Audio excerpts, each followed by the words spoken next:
Fala, seus loucos da cabeça pelo Cruzeiro, como é que vocês estão? Meu nome é Renato Gasparino e estou aqui mais uma vez para mais um vídeo do canal Camarote Esportivo com notícia da Raposa. Desde já eu já peço a vocês aí de casa que deixem um like que vai ajudar muito o crescimento do nosso canal. Se inscreva caso não forem inscritos e sejam bem-vindos à nossa família. Se você aí de casa quer participar do grupo do WhatsApp, é só nos chamar lá no Camarote Esportivo 3.0 que eu irei adicionar vocês no novo grupo, porque o primeiro grupo está lotado. Irei fazer um novo grupo, claro, sempre pensando em vocês. Se vocês querem um grupo, nós faremos um grupo. Se vocês querem um Instagram, nós faremos o Instagram também do canal. Foi assim que foi feito. Tudo para o bem do nosso público. Seguinte, nação, eu estou com a notícia quente. Pelo que eu vi até o momento, nenhum outro canal do Cruzeiro noticiou ela, pelo menos até o momento em que eu estou gravando este vídeo, porque segundo o jornalista Igor Moura, o Cruzeiro está muito perto de acertar a contratação do lateral direito Rafael, que também joga como ponta direita. É um lateral direito de origem, mas que é muito utilizado no esporte como jogador de ponta mesmo. O esporte vive grande crise financeira, mas no entanto, devido a tal grande crise financeira que o clube pernambucano se encontra, Milton Bivar aceitou negociar o destaque da base do esporte ao Cruzeiro. De acordo com o jornalista Igor Moura, o valor das tratativas é superior a R$2 milhões, sendo que o Leão ficará com uma grande percentual não revelado para uma futura venda do jogador. É o seguinte, o Igor Moura, ele falou que o Cruzeiro está fechado, 100% fechado com esse jogador. Então vamos procurar saber quem é o Igor Moura, galera. Lá no Pernambuco, Recife, o Igor Moura é como se fosse o Samuel Melâncio aqui de Minas Gerais, entendeu? É um setorista do esporte. Ele garantiu que o jogador está fechado com o Cruzeiro e que esse jogador nem sequer atua mais com o esporte. As negociações estão próximas de serem concluídas. Inclusive, Rafael já não foi relacionado para a partida dos pernambucanos nesta quinta-feira, dia 20, diante do Santos, para finalizar os últimos detalhes das tratativas para enfim poder ser oficializado pela Raposa. Isso segundo o Igor. Como é lateral de origem e foi muito bem atualmente como ponta direita, Rafael pode dar uma boa válvula de escape para o treinador Anderson Moreira. Como haverá uma grande maratona dos jogos, o atleta pode fazer tanto a função de atacante como atuar pela lateral direita. Foi por esse motivo que o Sérgio Rodrigues, a pedido do comandante do maior time de Minas Gerais, resolveu buscar o jovem de apenas 18 anos. O que eu consegui ver desse jogador foi no YouTube, como sempre, não dá para acompanhar o esporte, galera. Eu acompanho o Cruzeiro. Se você me perguntar um jogador do Cruzeiro, eu posso te responder. Então pesquisei em sites pessoais lá do esporte e eles gostam muito desse jogador. Eles veem esse jogador como um jogador muito promissor. Fui nas redes deles para ver o que eles falam desse jogador. E eles gostam muito, acham que é um jogador que tem muito futuro. É um jogador polivalente, que joga em duas posições. É um jogador rápido, solto dentro de campo. Não é aquele jogador que tem um bom chute fora da área. Não é aquele jogador que você vai pegar a bola, vai sair driblando todo mundo, não. É um jogador que dá velocidade ao jogo. É um jogador que dá uma saída de bola muito boa. E ele também tem um cruzamento a nível de lateral. Galera, eu vou fazer um relatório, um resumão de tudo que o presidente fez na live, né? Todas as novidades. Mas eu quero principalmente falar o ponto principal, que foi quando ele se exaltou ao falar do ex-vice-presidente e também do ex-presidente do Cruzeiro, Wagner Pires, e tá aí na live. Eu vou até citar umas palavrinhas dele aqui.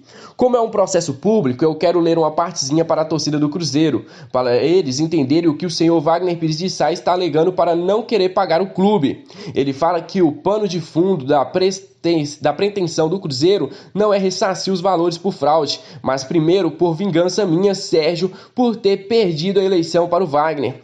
Ô Wagner, eu não perdi para você, eu perdi para a bandidagem que você arrumou naquela eleição. Foi por isso que eu perdi por poucos votos e perdi para a bandidagem. Falo hoje com tranquilidade, porque eu estava medindo as palavras porque eu não tinha relatório da polícia, mas hoje eu posso entrar com exceção da verdade. Se o presidente já estava nervoso assim, imagina se ele soubesse que o Cruzeiro iria perder. Outra, pro Wagner processar o nosso presidente neste momento, ele vai ter que provar que isso é mentira. O que ele alegou é mentira. Se eu chamar ele aqui de bandido, ele pode me processar? Sim, mas para isso ele teria que provar que essas minhas palavras são mentiras. Se você quiser me processar pelo que eu estou falando, aí eu sou advogado e não tenho problema nenhum com isso. Eu vou juntar o relatório da polícia, a peça do MP, nós vamos juntar o que está colado lá da trocação do dinheiro no Cruzeiro com a sua aquiescência. Então, quem acabou com o Cruzeiro foi o Senhor.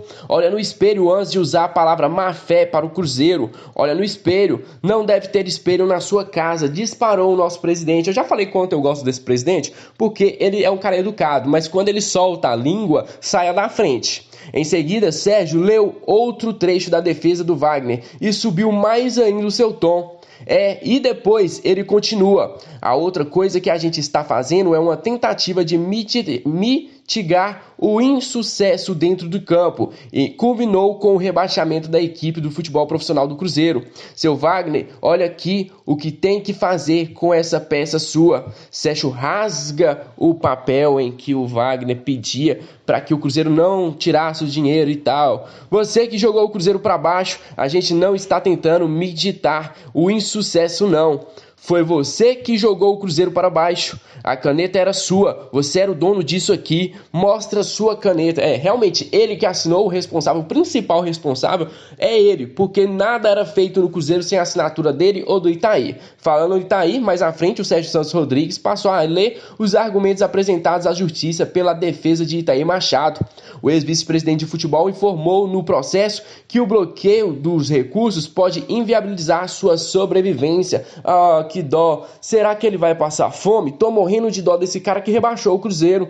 Ao comentar a posição de Itaí, Sérgio Santos Rodrigues lembrou que o ex-vice-presidente de futebol vive em uma cobertura em Nova Lima, na região metropolitana de Belo Horizonte, que é avaliada em 6 milhões de reais e que foi comprada com o dinheiro do Cruzeiro. Palavras do nosso presidente. Quem viu a reportagem hoje da TV Globo, com um helicóptero lá em cima, senhores, 9 milhões de torcedores cruzeirenses, aquele apartamento é nosso. Tá bem colocado ali, isso aí. Agora, olha o que aquele cara de pau fez, que colocou na sua cabeça. Agora estou falando do senhor Itaí Machado. Olha o que ele fala, que o arresto, que é o que a gente pede, é uma pedida extrema que pode atingir qualquer bem, sendo certo que no montante determinado. Olha a cara de pau. Pode inviabilizar a sobrevivência dele. Como inviabilizar se não tem dinheiro nas contas do Itaí? Como você paga o IPTU e o condomínio de apartamento de mais de 6 milhões de reais? Ou seja, é como eu falei no último vídeo, se você quer achar esse dinheiro, só procurar em conta de filho, em conta de mãe, em conta de esposa, você tem certeza que você vai achar. Outro ponto da defesa de Itaí que irritou o Sérgio foi a afirmação do ex-vice-presidente de futebol, falar que ele mais beneficiou o Cruzeiro do que prejudicou. Ô Itaí, tu tá maluco? O Cruzeiro tá na Série B, vivendo a pior crise da sua história, e você tem a cara de pau de chegar aqui e falar que você foi mais você trouxe mais benefícios ao Cruzeiro do que prejuízos? Galera, encerra essa notícia, encerra, não quero falar mais não, que até eu tô ficando nervoso com o Itaí Machado e as palavras também do Wagner Pires. Nesta quinta-feira tivemos a live tradicional do Cruzeiro com o presidente Sérgio Santos Rodrigues, em que ele anunciou diversas novidades. Uma delas é que, depois de lançar o terceiro uniforme na manhã desta quinta-feira, o Cruzeiro informou que estampará especialmente neste modelo os patrocínios na cor branca. Essa é uma demanda antiga do torcedor e foi conquistada após a negociação com os supermercados BH, a Encamp, a Engenharia Multimarcas e também a Premium Saúde. Galera, já que vai colocar os patrocínios em branco, por favor, coloca a numeração dos jogadores em branco também, já que tem como mudar, porque ninguém merece ver lá de cima um azul transparente. Teve gente que gostou do novo uniforme do Cruzeiro, teve gente que não gostou. Eu, pessoalmente, gostei do uniforme, tirando a numeração dele, que parecia que estava invisível. Também durante a live, o Sérgio Santos Rodrigues informou que o Cruzeiro chegou a um acordo com o Zohan, da Ucrânia, pelo débito envolvendo o atacante William, contratado ainda em 2013. Foi estabelecido que o Cruzeiro pagará a dívida de 1 milhão de euros, cerca de 6,5 milhões de reais, em 10 parcelas, e o processo da FIFA será encerrado, afastando riscos de punição desportiva. Em 28 de maio, o Cruzeiro já havia acertado a primeira parte dessa dívida, no valor de 602 mil euros, cerca de 3,8 milhões milhões de reais na cotação da época. É o seguinte, Cruzeiro, a dívida do Cruzeiro com o Zorrão da Ucrânia, não era só em uma parte, eram 2 processos, e um deles já tinha decretado que o Cruzeiro teria que pagar os 602 mil euros. Agora, a segunda instância, que seria estabelecido que o Cruzeiro teria que pagar 1 milhão de euros, mas ainda não tinha data para esse pagamento, o Cruzeiro já foi lá, conversou antes com eles para não ter problema futuro e acertou esse valor parcelado em 10 vezes. Apesar dessa ação não ter sido uma decisão final, o Cruzeiro se antecipou para também chegar a um acordo com o Al Jazeera. O clube dos Emirados Árabes pedida na FIFA com a compensação de 9 milhões de euros. Você acredita que eles estavam pedindo 9 milhões de euros? E sabe por quem? Pelo Thiago Neves. Eles pediam cerca de 59,3 milhões de reais pelo Thiago Neves. O jogador deixou o clube após conseguir uma liberação na justiça unilateral por falta de receber salários. Só que eles não gostaram, só que o jogador veio para o Cruzeiro. Só que eles têm que entender que o Cruzeiro não tem nada a ver com o problema que o Thiago Neves tinha com eles lá. Thiago Neves estava livre no mercado, o Cruzeiro foi lá e contratou. Sem dar detalhes, o presidente afirmou que os clubes chegaram a um acordo, ficando o Cruzeiro liberado de realizar qualquer tipo de pagamento ao clube árabe. Ou seja, vamos parabenizar aí o pessoal do Cruzeiro que está trabalhando firmemente nisso aí. Agora tem outra, né? Também durante a live o Sérgio revelou que o Cruzeiro foi surpreendido com a nova cobrança da FIFA envolvendo o atacante Gonzalo Latorre, que foi o contrapeso na contratação do Arrascaeta em 2015. O clube Ureta do Uruguai cobrava o mecanismo de solidariedade por ter participado da formação do jogador nas categorias de base. Essa realmente foi uma surpresa, ninguém estava esperando, a dívida chegou, a FIFA estava notificando o Cruzeiro e tivemos que pagar de última hora.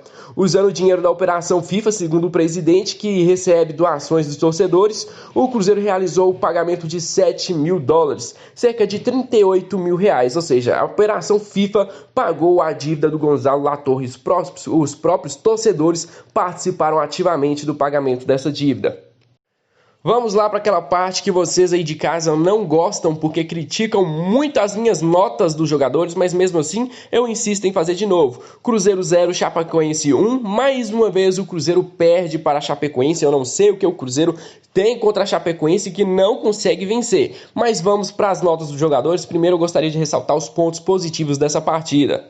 Silêncio? Silêncio. Isso, porque não teve ponto positivo nenhum nesta partida. Faltou agressividade, faltou finalização, faltou de tudo para o Cruzeiro. Vamos dar uma nota primeiro para o goleiro Fábio. Eu vou dar uma nota 1,5 para o Fábio, porque não participou da partida, não teve fazer defesa nenhuma, e a única bola que foi no gol foi gol. Claro, uma bola impossível, foi desviada pelo zagueiro Kaká e sem chance para o goleiro nenhum. Então não tô culpando o Fábio aqui, mas vamos combinar, o Fábio tá dando um azar danado. Primeiro no jogo lá, o cara acerta uma bola que era para cruzar, a bola bate na trave e no gol. No primeiro jogo, ele faz uma defesaça, a bola volta no pé de um jogador, gol também. O Fábio tá levando só gol que não tem como mesmo ele pegar. Na lateral direita tivemos Raul Cáceres, na minha opinião, um dos melhores em campo. Vou dar um 4 pro Raul Cáceres, porque defensivamente ele foi muito bem. Na lateral direita ele não conseguiu dar profundidade ao Cruzeiro, não conseguiu chegar muitas vezes na ponta e quando chegava também não acertava um cruzamento. Mas podemos dar um 4 pro Cáceres porque tá sendo uma grata surpresa.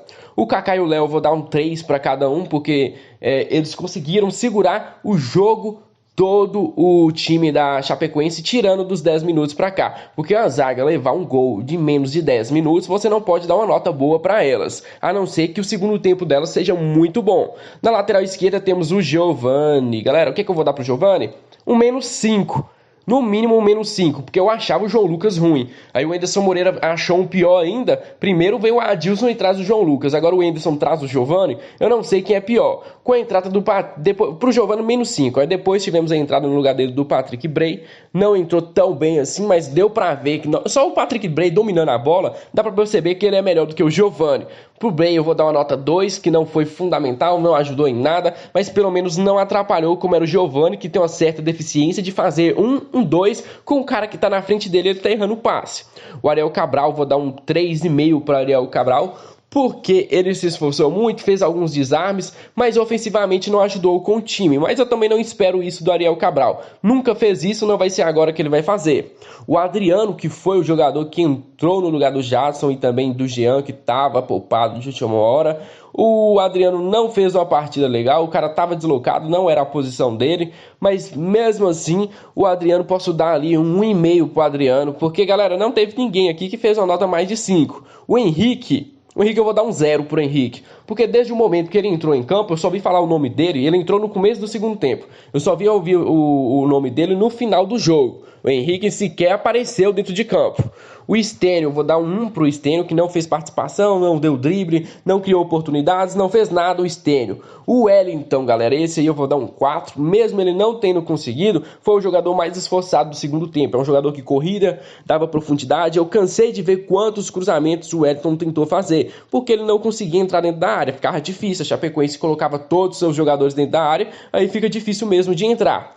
O Regis não criou, não foi um armador, é um armador que não criou, não finalizou, não fez abertura. Regis eu vou dar um 1 pro Regis, nada. O Robertson eu vou dar um 0, porque eu nem sequer vi o Robertson pegando na bola. O Maurício eu vou dar um -1, porque o Maurício a gente espera sempre do Maurício, mas mesmo assim, mais uma vez, ele decepcionou. O Arthur Kaique eu vou dar um 0, porque ele entrou, não fez nada, a única coisa que ele fez foi bater uma falta para longe do gol. O Marcelo Moreno eu vou dar 1, porque ele fez aquela finalização que o goleiro defendeu. Tirando isso, o Marcelo Moreno foi muito fraco dentro de campo, não conseguiu segurar a bola no ataque, não conseguiu dar... Foi o único jogador do Cruzeiro que recebeu oportunidades dentro do jogo e mesmo assim jogou todas para fora. Para você ter ideia, o João Ricardo, goleiro da Chapecoense, não fez sequer uma defesa durante a partida. Já o treinador Anderson Moreira, eu vou dar um -2 pro Anderson Moreira, que foi uma partida bem fraca desse jogador. Ele teve que, durante a partida, corrigir seus erros. O erro de ter colocado o Adriano, que não foi bem, ele teve que colocar o Henrique.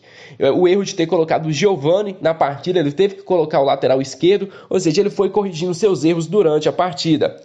Fala, Nação Celeste, encerramos por aqui mais um vídeo do nosso canal. Se você gostou, já sabe, deixa o like, se inscreva no canal caso não for inscrito. O recadinho do WhatsApp já tá dado. Se você quer, só nos procurar lá no nosso Instagram, no Camarote Esportivo 3.0. E eu gostaria de ressaltar, o canal tá crescendo e tá de parceiro novo. Se você ainda não segue o Cruzeirão Sempre, o Cruzeiro Guerreiro Sec, o Sub-Zero, o Cruzeiro da Zoeira e o Cruzeiro Interativo, uma galera bacana demais. Quer ficar por dentro da zoeira, informações do Cruzeiro, é só seguir eles lá no Instagram. O link estará aqui na descrição, é só você clicar que você vai cair direto na página deles. Galera, foi uma honra estar aqui com vocês mais uma vez, um grande abraço e até o próximo vídeo. Fui!